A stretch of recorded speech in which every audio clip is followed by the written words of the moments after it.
guys, this is Cal again, and this is Ramblings About Something Close to Nothing, where we talk about absolutely nothing at all, and I'm here with, actually, and I guess this is the first time we're doing a Skype call, with Laura Butler, World Cosplay Summit, and Diana Tolin, who is you were this year's competitor for World Cosplay Summit, right? Yes, I'm one half of this year's Team USA. Mm-hmm. And Laura, you've been to Hawaii. You want to explain how I got to meet you a long time ago? Yeah, actually, it has been a long time ago now, hasn't it? Yeah. I actually know you through Lindley, who is my teammate from Team 2005 so many moons ago. So she introduced us because she's been cosplaying with you for like how long? A lot longer than that. Yeah, you're not going to admit it, are you? I feel like we've all known Lindley about that long. Like, I keep thinking about how long I've known Lindley, and it's like a proper child, like a proper human being's lifetime. I don't even want to admit how long I've known her. Let me tell you, it is a young person's game at World Cosplay Summit now, and Allie and I were definitely team, like, Fat Crypt Keeper.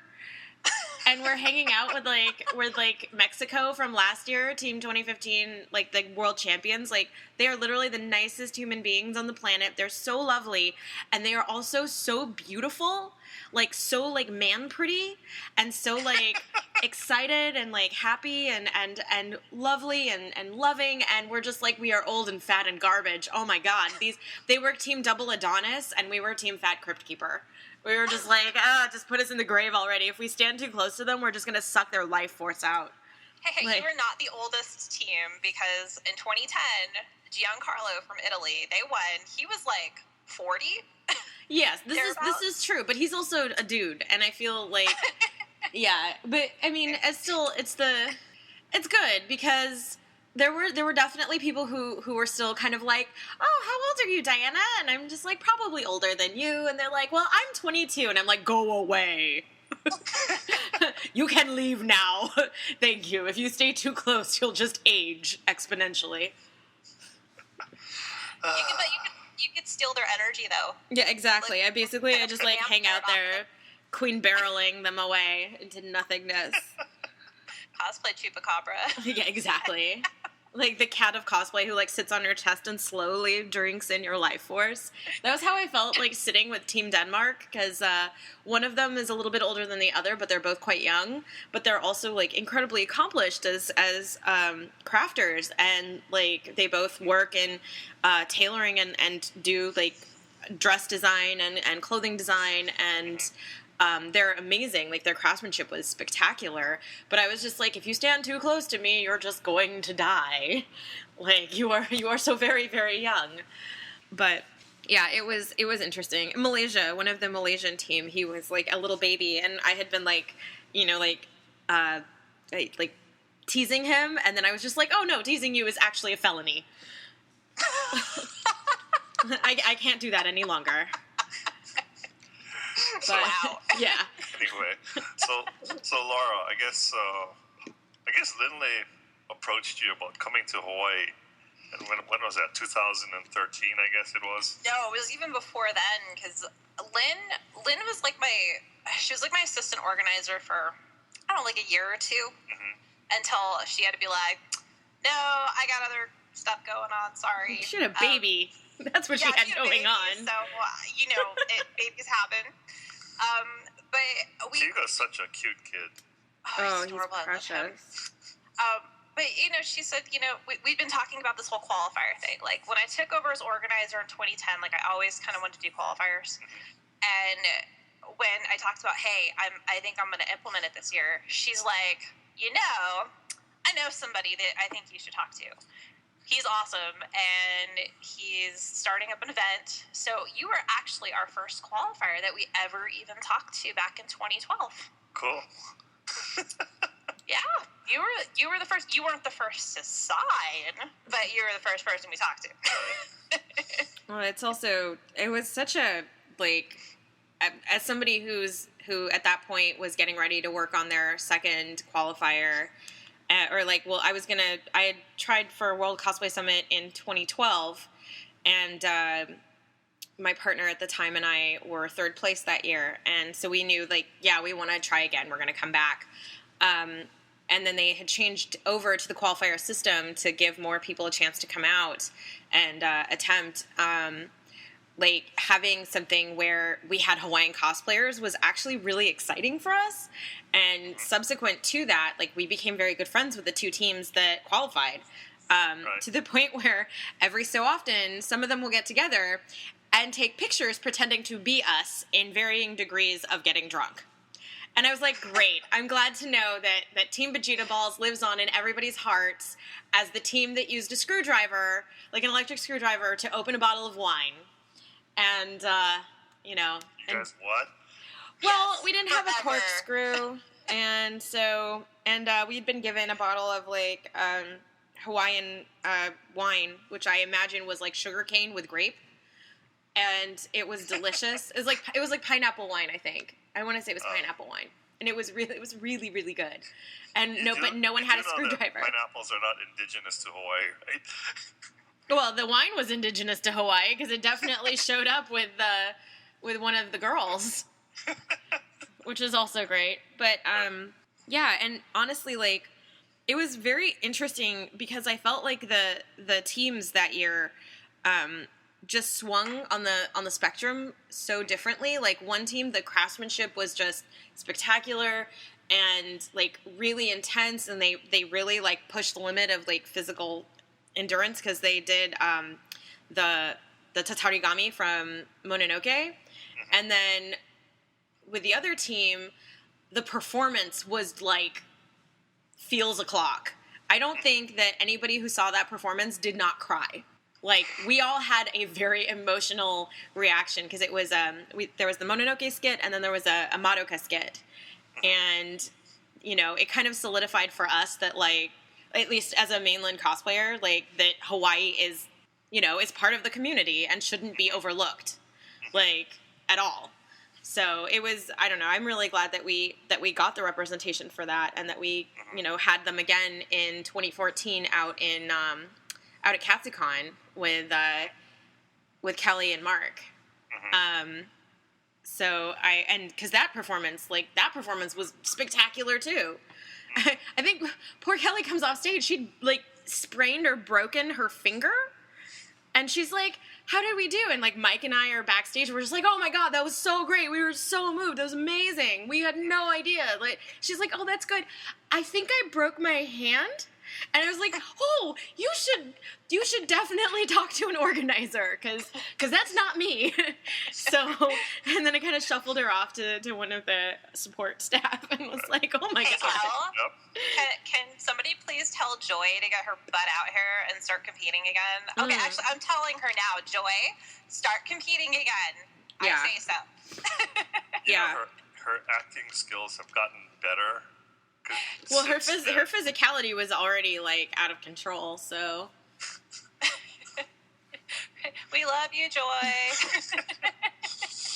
I sent you that video that we did with her. Yeah. This year. That was perfect, by the way. Mildly disappointed she didn't do a jump split like she did for Madoka. Because that was, like, she's just, like, shooting things and then just, like, falls into a split, and I was just like, what? You know, here my partner and I had spent, like, half a year doing gymnastics together and, like, practicing for our performance and everything, and there's just Joy doing this effortless split, and I was like, oh my god, I am so old and fat. Joy trained wushu since, like, very, very young. No, we found out. We saw the fruits of her labor. We're like, oh, well, we'll just go home now. That was great. It's over. Mm-hmm. Well, good job, us. We'll just stick to white people fighting from now on. Let's just give them a sword and let them hit each other. White people fighting. Oh, boy. So, Dan, what got you into cosplay? So, I am an old. This year was my 20th Anime Expo, which is how I gauge how long I've been cosplaying, because I cosplayed a bit at my first Anime Expo. I'd gone to my local anime store, which was called Bonsai Anime, and Bonsai anime. Bonsai anime. Yeah. There was a person there who actually the parents came from Hawaii. Oh, really? I can't remember her name. Tara? No. Was she Japanese? Yeah. Ai-chan? Might be, you know. Iota? Yeah, she's I don't know if her family came from Hawaii, but like she's from Japan for sure. Okay, no, that's not Yeah. her. Then it was somebody else. Okay. Oh, Rina Matsuoka. That's who you're thinking of. Rina. Yeah. Her family is from Hawaii. Yep. She actually, if I remember correctly, did a lot of traditional dance and had a troupe. Oh yeah. Yeah. So I used to go to that local anime store, and eventually I started working for that local anime store. So I know all the people who staffed it. So I was over there, and I'd seen flyers for Anime Expo, and my best friend, like my oldest best friend, and I were she was going to be going back to Brazil, and this was like the opportunity for us to kind of like, we were literally graduating from middle school and going into high school. And so we were like, let's go do this thing. And let's, and I had seen on the flyer that people dress up in costume. And I was like, that sounds awesome. And I'm going to do that. And I made felt bows and found like fabric at the local fabric store in my mall that no longer exists. And just kind of cut things into shape and like pinned them on really slapdash. And I wore like a white shirt and turned it into a sailor fuku. And I had like a skirt and I kind of wore it and I was really embarrassed. And I wore it for like the hottest minute and then I was like, F this, I'm done. And went to Anime Expo and fortunately brought clothes with me. But, it was one of those things where I saw the reaction that other people were getting, and I saw like, I was really inspired to do it. And then the next year was like the only time, I guess it was at the LAX Hilton, which is like right next to my house. I live very close to the airport. So I was like, okay, well, it's closer this year. And then that was the year that I started really crafting. Like I gave myself a good month of time and I put together a styrofoam Sailor Galaxia costume and everything was... Oh my god, I think I remember that. There's definitely a picture from 1997 and I mounted everything onto a belt. The downside was that the belt had to be worn backwards, and I couldn't put one of the flaps over the buckle of the belt, so I was wearing it, and a staffer from Anime Expo came up, and I had I'd done ice skating and gymnastics, and so I was used to wearing like a jumper and, tights and stuff, and a staffer came up to me and was like, this is really nice, but you really can't wear it anymore because you have a giant hole where your butt is. Like, I just had a break in the skirting. Oh, but man. like, oh yeah, they were like, that's great. You can't wear that anymore though. you need to take that off or you need to cover your butt, one or the other. And I was like, I can't. But I have some lovely pictures of myself wearing it, and I think that like maybe that particular costume as opposed to the slapdash felt one was really what like inspired me to start getting better at like crafting, or at least try more. And then I started doing masquerades. In 1998, I did Metal Gear, a Bubblegum Crisis hard suit with a friend of mine from the Tucson Animation Screening Society out in Tucson, Arizona. And we made a Kevlar hard suit from Bubblegum Crisis. Oh, you had fun cutting Kevlar then. Oh, he had a great time doing that. It was really bulletproof. We use Kevlar in the motorsport thing a lot, and the guy who does my Kevlar stuff, he's like, why do you want Kevlar? I'm like, well, because it's very stiff and strong, and I'm like, yeah, but it's like a pain. He said, I guess he had to get a special scissors just to cut the Kevlar. Yeah, you need special materials to work with it. I think my friend just really wanted the challenge of it, but we actually decided after that year that it was a bit of a risk because it broke my knee and bruised my ribs, and I got heat stroke from wearing the underpiece that I had to wear to put the whole thing on. So, Not good. yeah, it was a great Anime Expo for me in 1998. Bleed for cosplay. Yeah, basically. Bleed internally and externally. But it was really worth it. Like, the Animego guys were, that's a very old term. Animego is an old company that produced anime. A lot of the Animego guys were familiar or like knew the staff for Right. Bubblegum Crisis, and Jan Scott Fraser was actually out, and I believe he worked on the show itself. Mhm. And so they were very excited, and we went over and like took pictures with them, and so Were you part of Animego's chat room? no, not. Okay. I don't think I'd ever been part of that. I was. I raised my hand. Nice. I was Had a lot of friends there. That's awesome.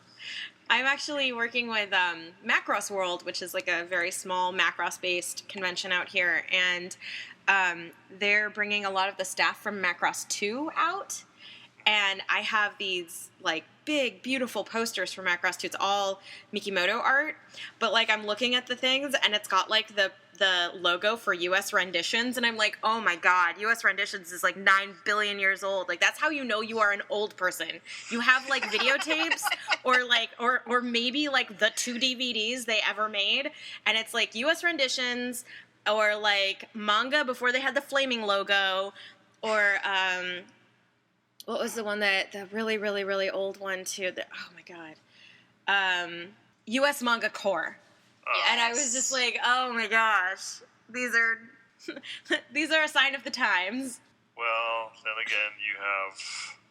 Who did Ranma 1/2? Viz. That was Viz. Yeah, it was Viz. They're still around. Yep. Oh yeah, they're definitely. They have Sailor Moon now. They're very around. Yeah. If they're hearing it, hey everybody at Viz. Hi, Viz people. Hi Amy. Yeah, I love that. Hi Amy. Hi Shar. Yep. Hi everybody over at Shonen Jump. Mostly Alexi and Eric. But yeah, I'm old. Sorry. Like I mean, I feel like I started getting into like cosplay and anime very young. So like now, being the age that I am, I'm like, no, this is the thing that I did when I was little. Oh, littler. Wait, no, now I'm not little. Oh. Like, there's nothing quite like when you realize that you have graduated from being one of the kids in Evangelion in your cosplay to being one of the adults in Evangelion in your cosplay. And like my 2 of my best friends and I like realized that we're like, oh, we can't dress up as like Toji and Asuka and Rei anymore. We have to be Misato and Ritsuko and Kaji. Like that. We are now olds. that is our legacy. Yeah, like I said, it can always be worse. Don't know how, but it could be. Yeah. I mean, Thanks, Cal. I like, you know, we're all slowly, you know, maturing into cosplay. Right. And it does make it a bit easier, because I feel like when I was younger, like doing a convention was very slapdash. You know, we kind of like, we're like, okay, we're going to go to Anime Expo. How are we going to go to Anime Expo? I don't know. Maybe money will show up.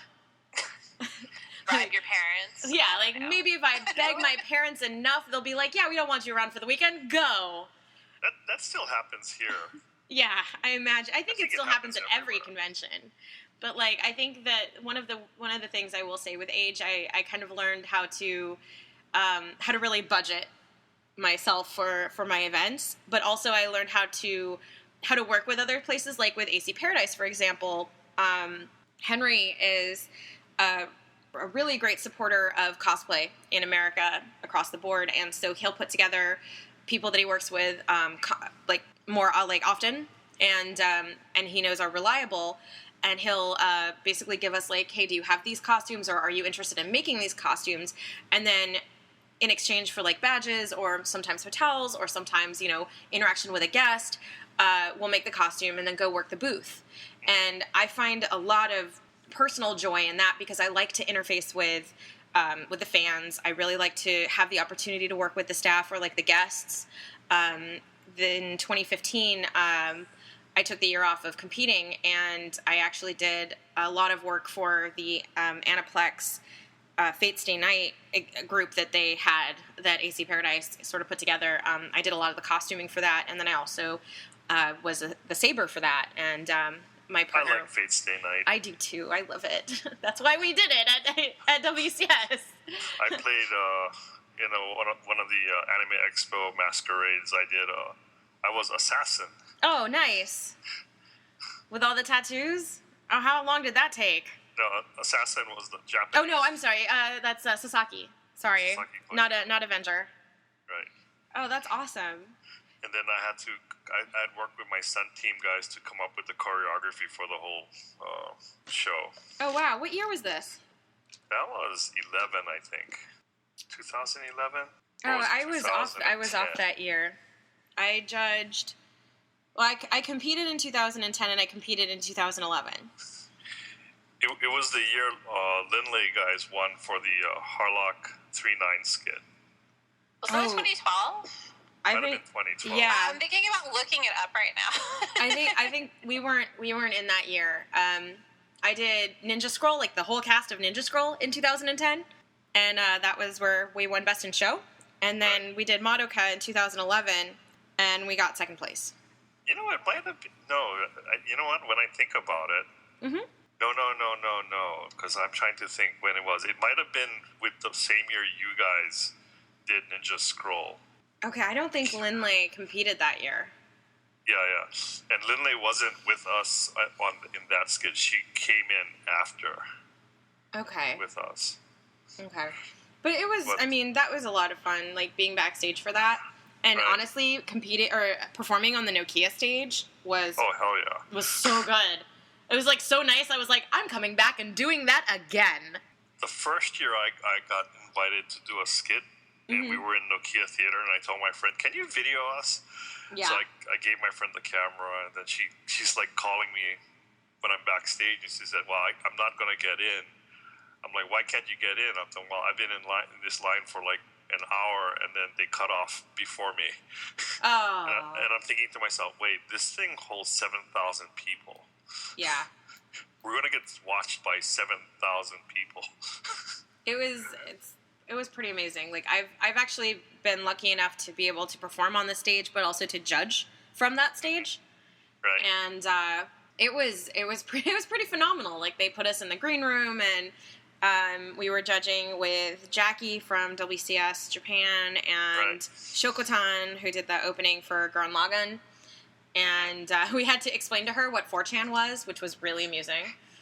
I'm like, oh, it's like Knee Channel, but so much worse. And it was, that year was very interesting. And it's like, it's very rewarding, in my opinion, to do both of those things, to like perform, but also to judge. So I enjoy doing both of them. Okay, our Fate's Day Night thing was 2010. Okay. So that was the same year as we did Ninja Scroll. Yep. I'll never forget my friend Trevor, who did our Mushizo, who's the bee guy. Right. He was, like, Trevor is literally one of the nicest human beings on the planet, and I covered him, like, his whole face with, like, prosthetic and latex, and, I mean, he just looked like a nightmare. And after we won and we were back, we were celebrating in our hotel, and everybody's, kind of getting all of their makeup off and kind of taking everything down, and I'm pulling these pieces off of poor Trevor's face, like, gently, so I don't, like, rip his face up. And he just looks at me, he's like, this was so much fun, Diana. Let me know if you ever want me to do it again. And I'm like, you poor monster, I feel so bad. Like, sure, but maybe we'll make you pretty? Like, cause you're like not a bad looking man, and I don't want to ever put that, like, he saved our butt. Like, we didn't have anybody to do that, and I, like, last minute was like, yo, you want to be in this? And he's like, oh, that sounds like great fun. Mm-hmm. And then I was like, you get to be this. He's like, that's cool. Putting him in it, he's like, I'm gonna look nightmarish. And I'm like, yeah, you are. Too late. Already I was there. telling your friend Kristen, I want someone to make me Yurimaru's cosplay. Oh, you can borrow mine. I am Yurimaru. Yeah. He's my favorite. I don't think I would fit in your... Oh, it's free size. It's all traditional. So you could probably fit it fine. And it's held up too. Like, oh yeah? But yeah. I'm not in a hurry to make a new one, because making the over jacket is a garbage mess. It's very hard. The checkers? No, oh well, the checkers I actually hand quilted. So they're not like, so for Kristen, I don't know if she told you about this. The checkers for Kagero, she actually quilted them all by hand. And then for me, for Yurimaru, I actually sewed, appliqued in all of my checkers for Yurimaru. And actually, so the Ninja Scroll group was a labor of love, man. Like, it's one of my friend Mike and my favorite things, and every time we would work on any other costumes, we'd actually, like, put it on. Like, we'd watch a lot of, like, Escaflowne and Ninja Scroll and Akira, and it was just one of the constant rotation animes, both in Japanese and in English. And we've had the opportunity to meet, like, the character designer and the director, so we were just like, let's do that. Let's see if we can get enough interest. And we did. And, I mean, yeah, we had to kind of, like, take up for a lot of people. Like, there were definitely a couple people who were like, well, I'm not really interested in making this costume, but I will definitely dedicate time to be in the performance and to, you know, be the body that you need for everything. So, and it was awesome because at the time, cosplay.com did a really huge, like, $2,000 wig prize. So everybody was able to, like, actually get something for a future cosplay from this prize. And we also got, like, a big box of stuff from Funimation and a big box of stuff from, like, other people donating in. We won a copy on Blu-ray of Basilisk. And that Blu-ray set, like, traveled through our group like a bicycle. Like... Everybody was, like, one person was like, oh, I was really interested in watching this. And, you know, mind you, we had just gone from doing, like, traditional Japanese ninja. And all of them were done with, like, traditional Japanese clothing that we used, like, the folkwear patterns for and altered to fit our needs. And so, like, we had the, like, our friend watched it and was like, oh my god, it was so good. And we're like, really? And then we all start watching it and everybody's like, oh my god, Basilisk was amazing. You take it next. And then, like, so it's made its way around all of our friends group. Like, everybody, all, like, 11 people who are in the performance have like, seen it subsequent to being in this event with us. Like, everyone borrowed it and everybody got a few wigs, and it was actually a really rewarding thing. I can honestly say that, like, it makes me a little uncomfortable sometimes when we put a lot of effort into something, but, like, everything is very rushed to the last minute, and I do think that, like, Ninja Scroll had a bunch of, like, last-minute stuff. I mean, there were definitely things where, like, we didn't have everything completely finished, but then we got it, like, just ready for craftsmanship judging, and, like, the weapons were just ready for craftsmanship judging, and then we were, you know, obviously we were rewarded for the performance. Like, that was set and done, and we were good with that, but, like, yes, it feels good, but, like, never forget, like, if you're ever in this position where you're like, I'm gonna cosplay, and then you don't sleep for 3 days, and your friends don't sleep for 3 days, that's not how it's done. Just don't do the performance. Like, get the rest. Like, because if you win, like, you're gonna think that that's kind of, like, commonplace, and that is the worst way to go about it. Like, there are times, even now, like, 6 years later, where people who were in the performance were like, oh man, do you remember when we were all suffering in the hotel room finishing the last minute things for Ninja Scroll because we hadn't slept in 3 days and everything was the worst and we all wanted to die? I'm really glad we won, but we didn't deserve it. And I'm just like, well, I mean, okay. Yeah. So, you know, start early, finish strong, get rest. Right. Sorry. And that's my PSA for this segment. I wholeheartedly endorse your PSA. I've had too many of those cons. Oh my god. Yeah, when you are so busy working on whatever it is that you're doing for the masquerade that you don't even go to the convention, like, that's a problem. Yep. So I can honestly say... say... Sounds like my first one. Yeah, right? I feel like that's everyone's first con. You spend half of it in the hotel room finishing up what you're going to wear, and then by the time you're wearing it, you're like, I don't want to live anymore. My first one was locking myself in the day of masquerade. I locked myself in the hotel room because it was kind of like a dance routine, and I had learned the dance routine the night before. Because of course you had. Like, that. I feel like that sounds like everybody. Right. Like back in the day. And then during the practice, I was like totally bombing every single move, and I was like in the wrong place, wrong time, and so I locked myself in the hotel room, and everybody went in, and I just kept on going over and over and over till I got it right, you know. Yeah. And then when the performance time came, then it was like, oh, you seem to be okay now. Yeah. Oh, congratulations! You're not ruining everything with your feet. Right. Yeah.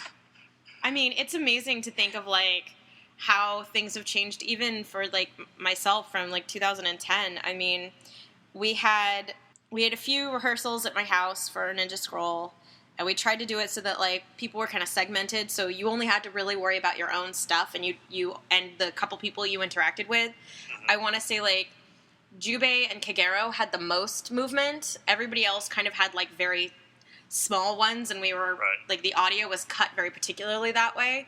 Mm-hmm. But, like, looking at that and then looking at how, you know, my partner Mike and I rehearsed for Utena for our WCS in 2012, and how we rehearsed for Ninja Scroll in 2013, and how not Ninja Scroll, Metal Gear into 2013, and then how we subsequently rehearsed for Soul Calibur in 2014, and then how Allie and I put together everything for our performances for 2016 is, like, I mean, it's not something, at least WCS and most masquerades now are not something where you can just kind of show up with something that you kind of had in the back burner. You know, it's a lot harder when you have people in different locations. Like, I'm very lucky in that my partners both were very local to me. You know, I had one who was maybe like 20 minutes away, and then Allie is 5 minutes down the street. Mm-hmm. So, you know, we have access. Like, we have access to a stage at my church, and they're very accommodating, and they love supporting what we were doing. And then Mike and I had a gymnastics gymnasium where we could practice the tumbling that we did in 2013 and 2014. And we had a dance studio that was very interested in helping us in 2012. So we were able to, like, work with some professionals. And yeah, you know, we accounted for money for some of those. And I know for my church, I gave them a donation to say thank you. But, you know, I feel like we definitely, I would love to make sure that people know, like, look into these places. Like, find gymnasiums, find, you know, people who are interested in your community to support you, even if, like, it's not financially, like, just giving you space to work, you know, but take that and do the rehearsal time, because, you know, you can spend a lot of time on your craftsmanship, and you can add to it over time, you know, especially if you're, like, chosen for a WCS. You can, like, I know that I made a few adjustments to my costume, and we reworked quite a bit of Allie's.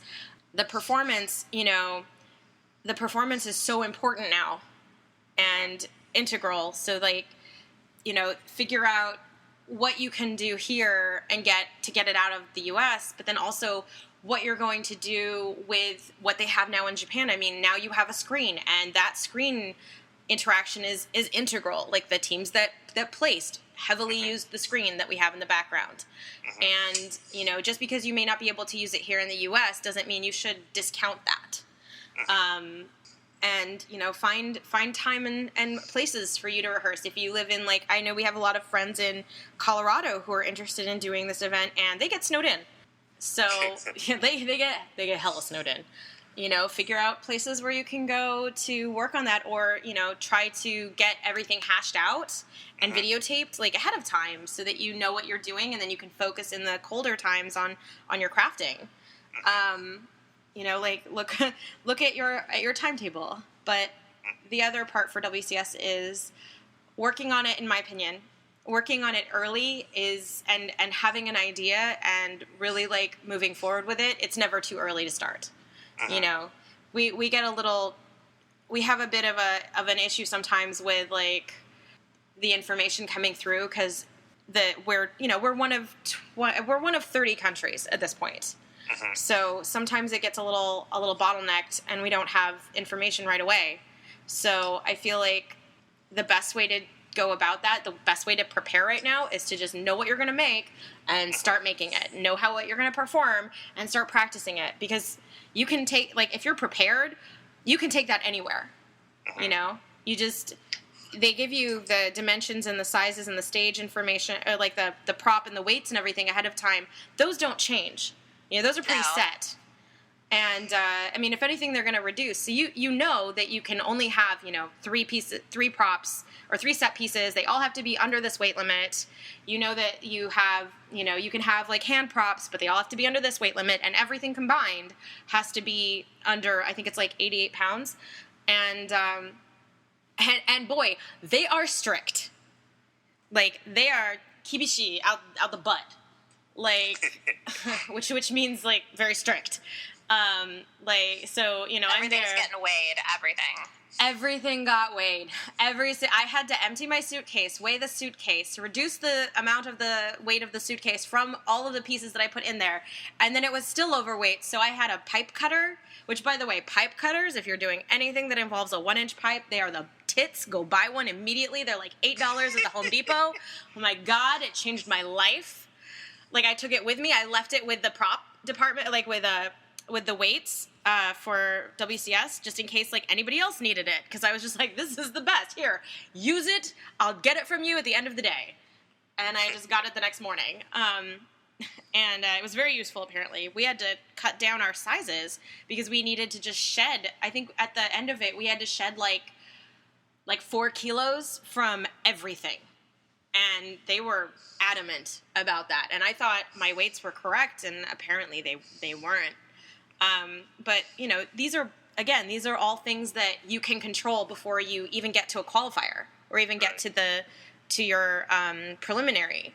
So, I mean, there's no reason, in my opinion, to not prepare even now. Like, or as soon as the team is chosen, like, there is absolutely no rule that says, like, don't start putting together what you want to take next year and then start on the first of the next year. Like, get started now. And then the teams, like, I know for myself, like, if somebody messaged and was like, I need a help, what do you think, you know, I should do? I mean, maybe that's a little broad, but, like, you know, I feel like if somebody had a question about going to Japan or, you know, subsequent, you know, that's why we have the preliminary website, and that's why we have the Team USA Facebook page, is so that you can interact with us. I mean, we have so many official channels. Like, anybody, you just message on Facebook, go to the web page. I mean, look at the last year's rules, talk to people that have competed, talk to the organizers, please. Oh my God, people do not email me enough. Like, it's like, if you have a question, if you're not sure about your series, make sure that's you another are talking thing. to us. We've had people ask, you know, I mean, we have the most current rules, you know, for us. And one of the big ones that we get is like, will this series work? Or that's the other thing, is like, you do have to be a U.S. citizen, but U.S. citizenship includes, you know, Hawaii. That is part of our country. Right. It's a very big part of our country. It includes Washington, D.C., Puerto Rico, and Guam. I think Guam? Does it include Guam? Yeah, Guam. America, Samoa, to a certain extent. Like, anything that's U.S. territory that you're a U.S. citizen, you can enter. Yes. So, you know, I'd love to see a team from Puerto Rico come out. You know, my husband's Puerto Rican, and we have a lot of family there. And one of the things that actually breaks my heart was having teams come up to me this past year and say, oh, we didn't think that we would do well because we're Hispanic or we're Latino, or, you know, I've had people talk to me about, like, being black and cosplaying or being Asian and cosplaying, and I'm like, wow, I know that we have a stacked deck of white girls who have gone before, but that has never been a part of the consideration for somebody, ever. Like, that I have known, that I have ever been on the judging side of, like, or in the participating side of. I've never seen somebody who was turned down because of their ethnicity. Absolutely not. Absolutely. I mean, we go by a really strict guideline with judging. We have the sheets laid out between performance, craftsmanship, exactly what we're looking for. There's an interview process, and there's also resumes. So we get a really good idea. Nowhere in that is it. And if they're going to be a great asset to the event. And everybody could be a great asset to the event. Everybody has something very unique to bring to the table. So if anybody ever has any questions, should I enter? If you are considering entering, yes, you should try. Yeah, and the other thing is the community building at this point from, for the people who go to the qualifiers. I mean, I have made friends at pretty much every qualifier I've attended, or any final that I've attended from 2012 through 2016. Like, some of my closest friends are WCS competitors, and while it's definitely true that you do not have to get along with everybody, civility is always key, and if you open yourself up to the opportunity of just being, a good competitor and a positive person, like, that comes through. That shows in your interview, it shows in your presence online, and that's the kind of people that we're looking for. And honestly, that type of person, there's no cookie cutter mold or preferred race or gender to that. Like, it is like WCS, especially the US side, is an equal opportunity competition. If you are the best with the best performance and the best craftsmanship, there you go. No one's going to look at you and go like, but she's a little tan, Yeah, no, that's ridiculous. You win. Yeah, like, absolutely not. So Laura, when you came to Hawaii, and you did judge more than just WCS. You weren't one of the judges, but you were the organizer, and Lindley guys were the judges. But when you saw the regular masquerade here, what did you think of those competitors? It was a really diverse group. I mean, like any masquerade, when you're looking through all the teams, you're looking at their craftsmanship. You have like the absolute like base novice, like, hey, I found my costume, but I'm trying. Upwards of people that had some serious work that they put into things. There's a lot of potential out there in that community for people that really want to sit down and take the time to learn the craft. That's the key. I know there's a lot of people, and I hear this all the time in Hawaii, like, oh, I bought my costume, but I still want to enter. That's not really how it works here. Like, it's cool. You have a hall costume and you just want to join the festivities and dress up. Cool. But and they do have places where you can exhibit and compete and hone a craft. This is your opportunity, and do it. Give it a try. Everybody has to start from the beginning, and practice makes better. Mm-hmm. Yeah. That's basically what I have to say about that. I know, Diana, you're talking about you wanted to bring a bunch of your friends to Hawaii. Oh, well, I would love to bring some of the WCS alumni, or some of the alumni who I have been told that if you have done anything with World Cosplay Summit, you are considered an alumni. And I think that that's a very nice way to put it, because there is so much time and effort that goes into it. But I would love to get some of the alumni who do particular stuff to come out and maybe do some panels or some workshops and show you guys like stuff that we do over here, but that are, things that are accessible for people to do from Hawaii. Right. I know you guys, it's a little bit harder to import stuff, but I think that, like, you guys are close to Japan. Brother is one of our big sponsors, and, they're right across the ocean. And they have a ton of really amazing pieces now that you can just get from Amazon, even. They have incredible embroidery machines. They have a vinyl cutter that's, like, fantastic that we got to play with because Brother did a demonstrations at WCS this year, and then our qualifier was held in New Jersey, and Brother is a huge sponsor out there for Anime Next.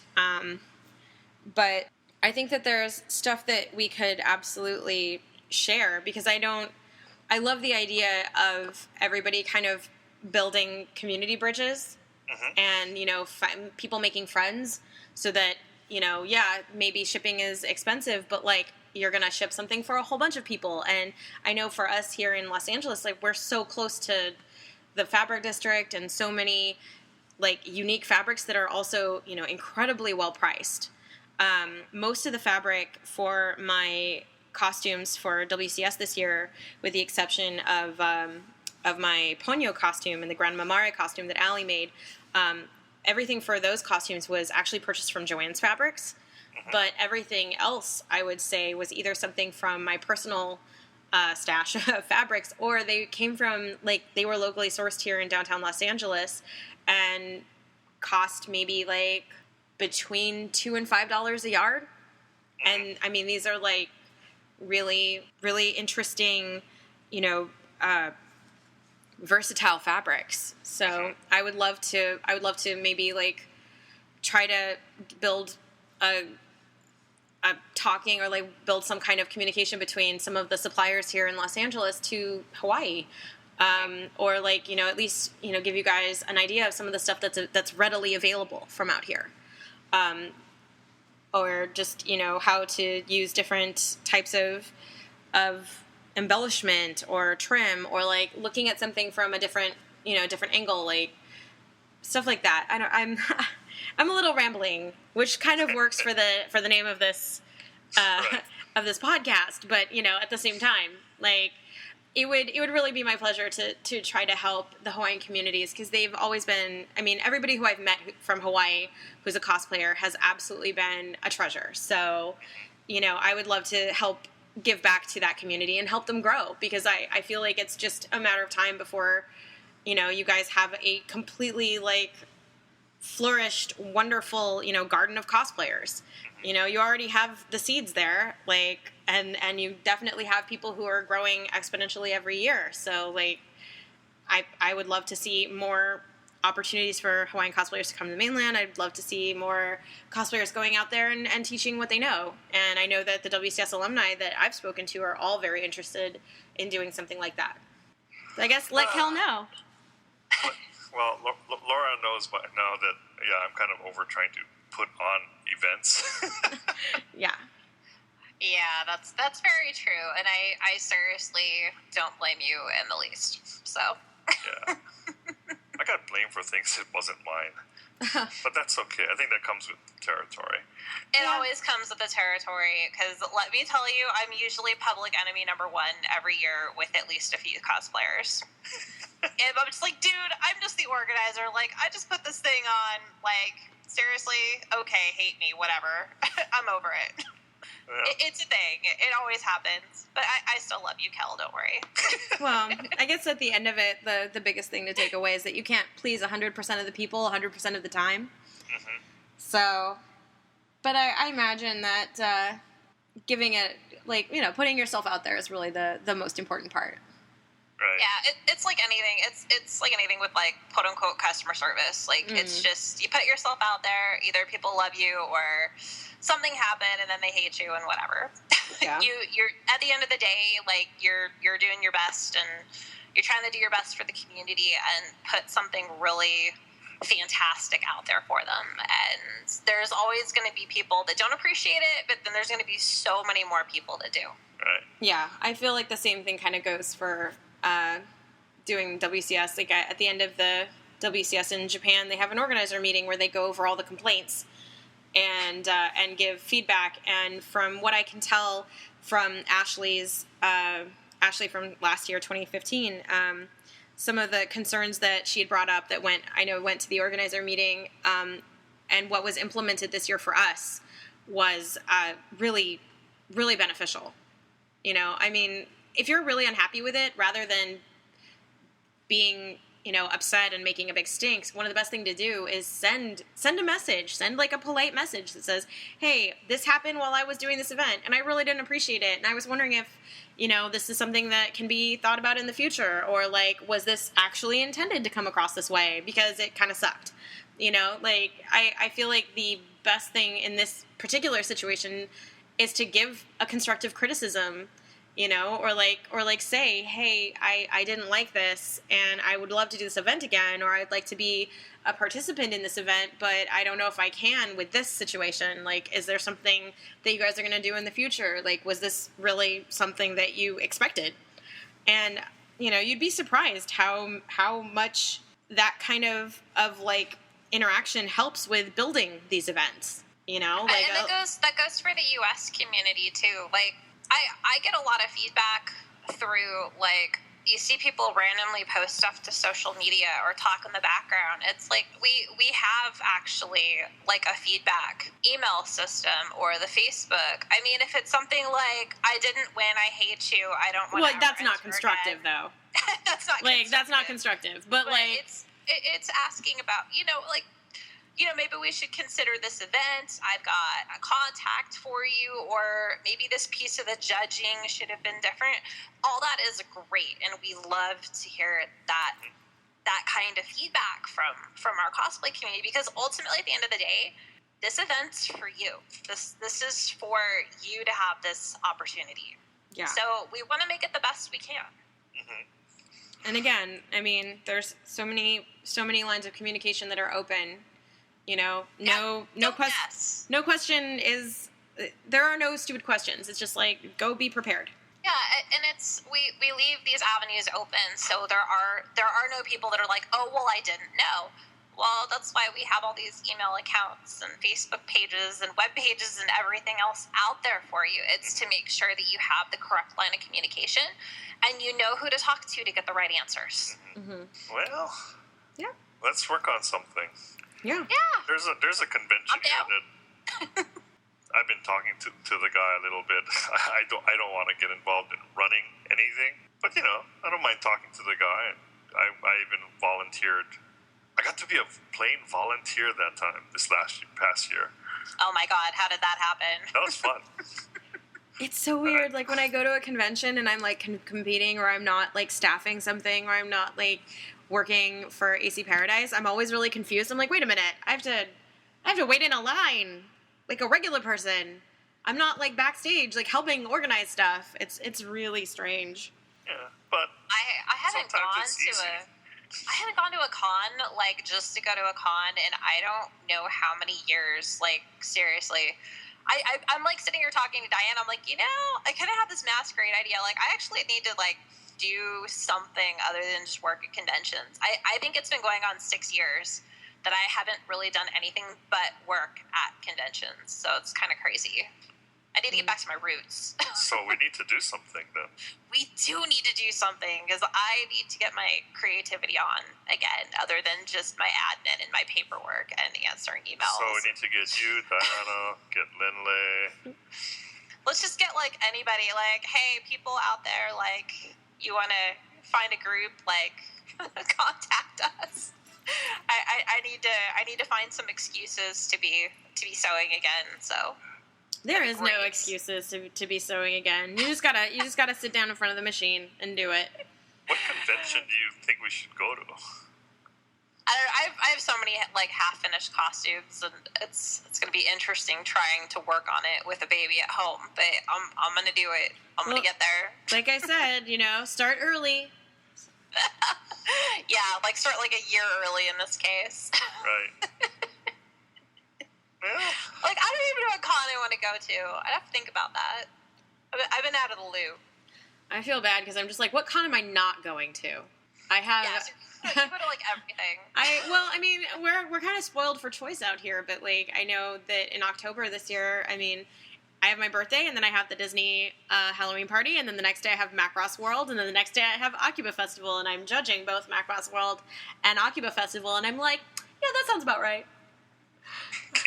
And then we have PMX, and I might go to that. It's in a new location, and it's an old favorite of mine. And then we've got Anime Los Angeles and Anime Impulse, and Anime Impulse is it's at the fairgrounds in Pomona, and they're bringing Shema and Juan out from Mexico, as well as some other cosplayers from Asia, which I think is amazing, and Danny Chu. And they have, a whole bunch of like cultural events, but they're also, really trying to focus on cosplayers from around the world. And I think that that's amazing. And I'm really, they've asked me to help them with putting a lot of their programming together. And I am really excited to do that. So I've been working with them. And then ALA is just expanding every year. And they're trying to control the expansion, but like, the new location is actually like very convenient.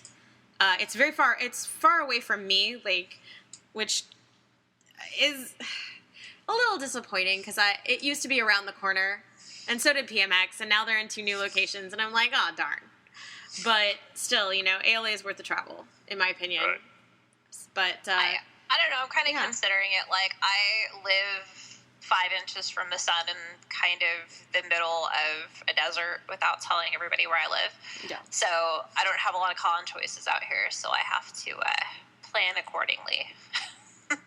Yeah. You could go to Houston. There's nothing. Houston has a lot of conventions. Yeah, I guess. Like, actually, it's kind of funny with where I live, but California is actually, like, the same distance. So I would rather, like, go hang out with my friends in California. I'm sorry, Houston, but I'm from Southern California. I've got a lot of friends that are still out there. They go to a lot of cons. Oh. I'm considering going to, I don't know, there's a lot of stuff I'm considering. It's like the Beverly Hillbillies. California is the place you ought to be. I know. Like, Lindley, Lisa, everybody, let's go do something too. Like, call me. Let's go to a con. I need to plan this next year. I just might have a little one in tow and a costume. Well, I feel like so will they. Lindley already did that. I know. She did. I actually want to do Ghibli stuff with my son too. So I think that would be adorable. It sounds like a good idea. Yeah, why not? I'm even considering, like, I've had this, like, half-finished Muramasa costume for, like, 100 years. Like, I got, like, halfway done, and then, just like, sit everything down else. And do it. Just sit down and do it. There's nothing stopping and then you. I get embroiled in WCS stuff. And 10 then minutes like, a day. 10 minutes a day.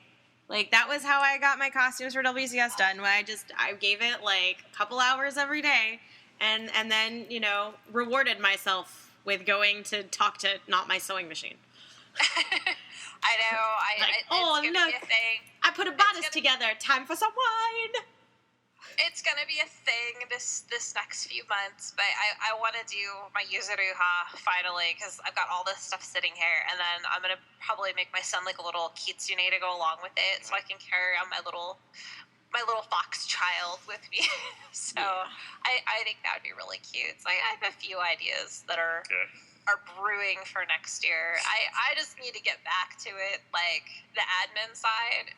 You get burnt out after a while, and you're just like, you know, I just need to, like, start sewing again. I can do admin stuff, but I need to sew, too. Because, yes. Yeah. That's all I have to say. Yes. Needs to happen. Right. Okay.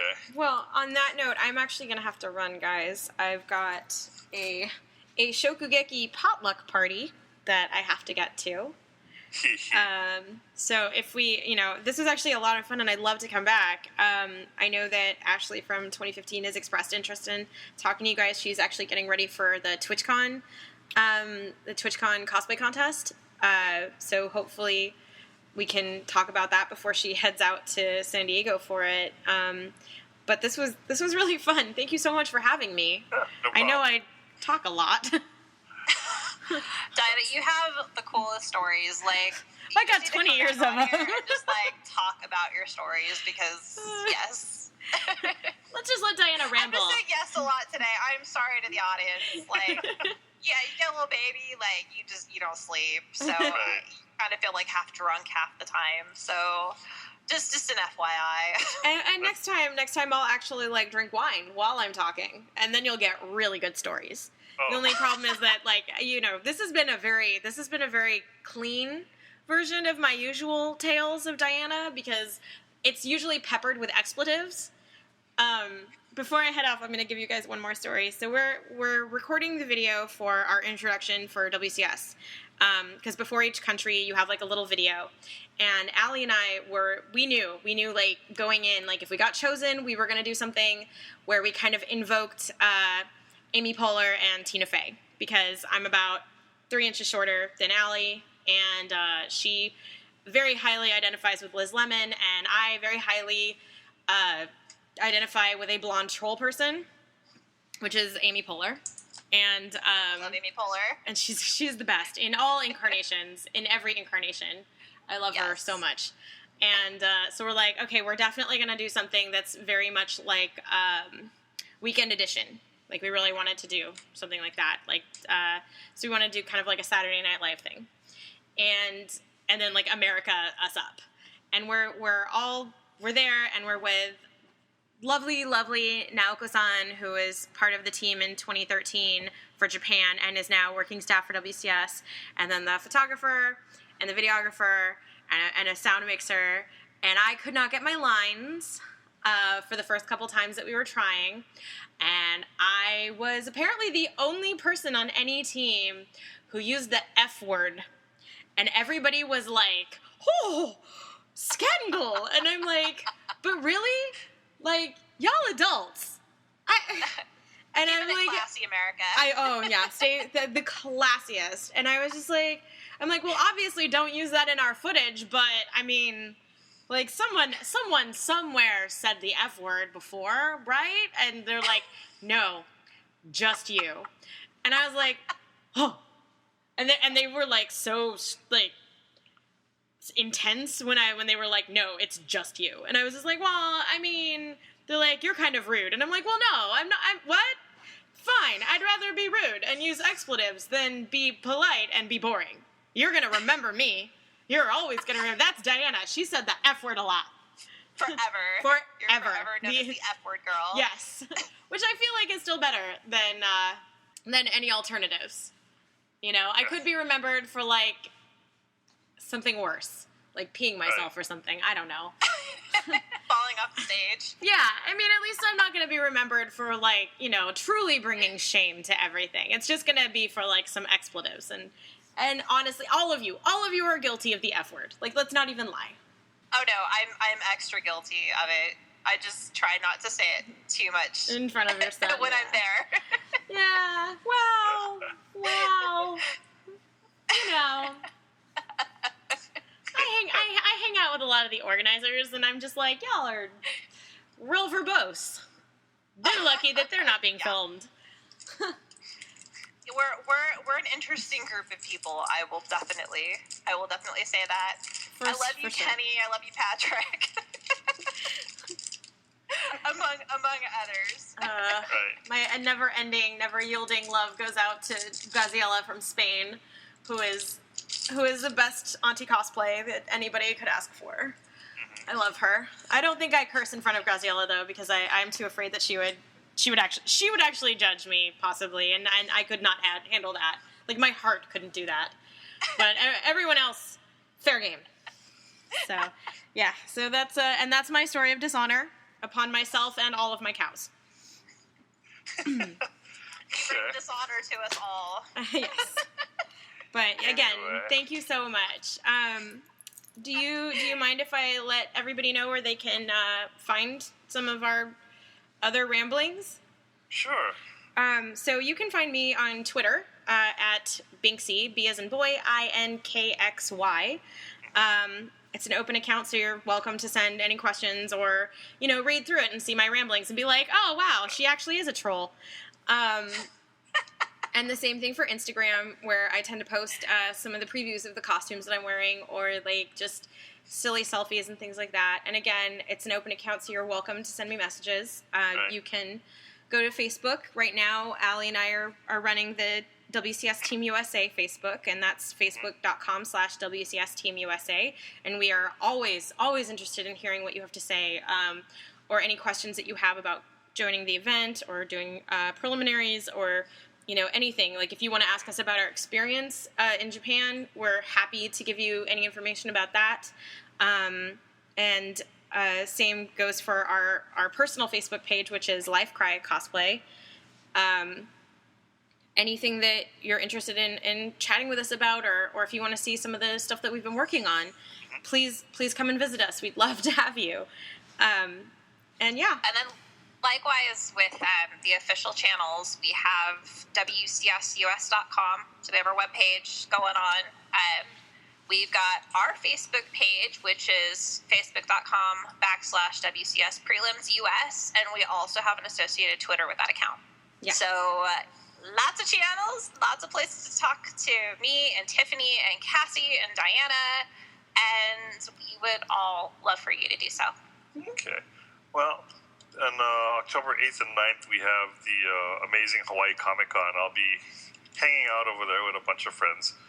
But maybe I should talk to the guy who runs it. I need to try and get you two guys to that convention. It would be my pleasure to come. I'd love to come up with something. There's my costume excuse. There you go. There we go. We're going to go enter their costume contest. And we'll see what happens. That'd be cool. I'm down. Let's Absolutely. do it. Yeah, so thank you again so much for having us. Okay, no problem. And I look forward to doing it again. We got to do this again, and let's see if I can convince somebody to bring you guys back to Hawaii. Well, actually, bring Laura back to Hawaii. And it'll be my first time. I've never been. I'm really excited. By the way, thank you for introducing us to Kristen. Oh, she's a wonderful friend of mine. I'm so glad that she was able to go. When I wasn't going to be able to come out, Laura asked if there was anybody that I could think of to recommend, and she was the immediate person who came to mind. I mean, as far as like a crafts person and a just an A+ human being, you know, she's the best. And when she got back, she was telling me what an incredible time she had and how amazing it was, and you know, I know that she'd be very eager to return as well. So she gave us a good report card. Oh yes, you guys got A+. Yeah, I think the biggest like jealousy marker for me was seeing the hotel that she was staying in. I was like, God damn. I was like, oh my God, the only thing missing is like a coconut or like a coconut full of like booze. I was like, oh, I want to go to there. Have a coconut full of I booze? think she did get a coconut full of booze at one point or another. Yeah, like she made like a mermaid outfit and was just like, and then I'm gonna drink this pina colada from a coconut, and then I'm gonna wear the coconut because pina coladas are strong. Not really. She did not actually do any of that. I'm sorry, Kristen. Okay. Well, I'm gonna head off. Thank you so much for having us. And I'll see you guys all later, and we'll talk story later, and hopefully we'll get everyone to meet you one day. Hopefully at maybe amazing Hawaii Comic-Con. Thank you. Okay. Okay. Bye. See you folks all later. Thank you, Cal. Thank you. Let's all say bye to our audience. Bye. Bye. We love you.